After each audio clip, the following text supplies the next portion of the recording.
Focal point.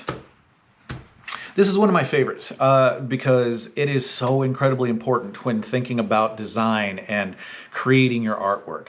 A lot of artwork is made without really trying to consciously control and think about that kind of thing, because you're kind of subconsciously controlling this kind of thing because you're so used to doing it. Just inherently it becomes part of what you just do.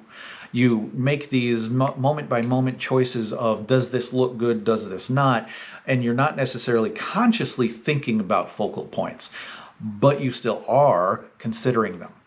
So what do I mean by a focal point? This is a part of a composition. Let's say this picture frame you're looking at here, right? This is my composition.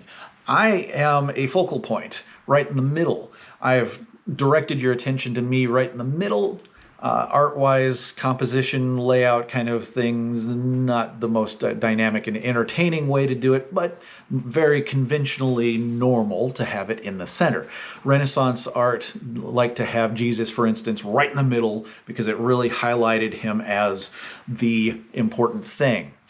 Now that's a primary focal point that if I'm, especially my face in this case, is the most important focal point in this composition, great.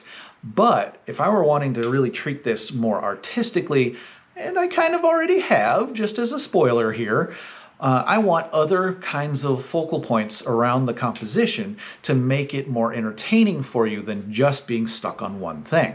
This is what we call visual movement, and we'll talk about that again later on. But focal points are basically just drawing your attention to a spot in the composition.